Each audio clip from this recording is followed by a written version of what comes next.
ಯೋಗಿ ಅಬ್ಬರಕ್ಕೆ ಬೆದರಿದ ಪುಡಿ ರೌಡಿ ಪಡೆ, ಎನ್ಕೌಂಟರ್ ಭಯಕ್ಕೆ ಠಾಣೆಯಲ್ಲೇ ಪ್ರಮಾಣ.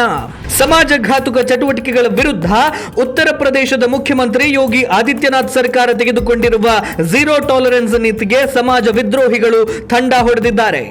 ಯೋಗಿಯ ಕಾನೂನು ಸುವ್ಯವಸ್ಥೆಯ ಅಬ್ಬರ ಅಪರಾಧ ಲೋಕವನ್ನ ಯಾವ ಮಟ್ಟಿಗೆ ನಡುಗಿಸಿದೆ ಅಂದರೆ, ಗಾಜಿಯಾಬಾದ್ ಜಿಲ್ಲೆಯ ಸುಮಾರು 150ಕ್ಕೂ ಹೆಚ್ಚು ರೌಡಿ ಶೀಟರ್ಗಳು ಯೋಗಿಜಿ ನಮ್ಮನ್ನ ಕ್ಷಮಿಸಿ ಎನ್ನುವಂತಹ ಪೋಸ್ಟರ್ಗಳನ್ನ ಹಿಡಿದು ಬಹಿರಂಗವಾಗಿಯೇ ಪೊಲೀಸರ ಮುಂದೆ ಶರಣಾಗಿದ್ದಾರೆ. ಅಪರಾಧಿಗಳ ಸದ್ದಡಗಿಸಲು ಪೊಲೀಸರು ಕೈಗೊಂಡಿರುವ ಆಪರೇಷನ್ ಕ್ಲೀನ್ ಸ್ವೀಪ್ ಅಭಿಯಾನಕ್ಕೆ ಬೆದರಿರುವಂತಹ ರೌಡಿ ಶೀಟರ್ಗಳು ಯೋಗಿ ಸರ್ಕಾರದ ಬುಲ್ಡೋಸರ್ ಮತ್ತು ಎನ್ಕೌಂಟರ್ ಕ್ರಮಗಳ ಭೀತಿಯಿಂದ ಯೋಗಿಜಿ ಮುಜೆ ಮಾಫ್ ಕರ್ ದೋ, ಮೇ ಭವಿಷ್ಯ ಮೇ ಕೋಯಿ ಅಪರಾಧ ನಾ ಕರ್ನೆ की शपथ लेता हूं, ಅರ್ಥಾತ್ ಯೋಗಿಜಿ ನನ್ನನ್ನು ಕ್ಷಮಿಸಿಬಿಡಿ, ನಾನು ಭವಿಷ್ಯದಲ್ಲಿ ಯಾವುದೇ ಅಪರಾಧ ಮಾಡುವುದಿಲ್ಲ ಎಂದು ಪ್ರಮಾಣ ಮಾಡುತ್ತೇನೆ ಎಂದು ಅಂಗಲಾಚಿದ್ದಾರೆ.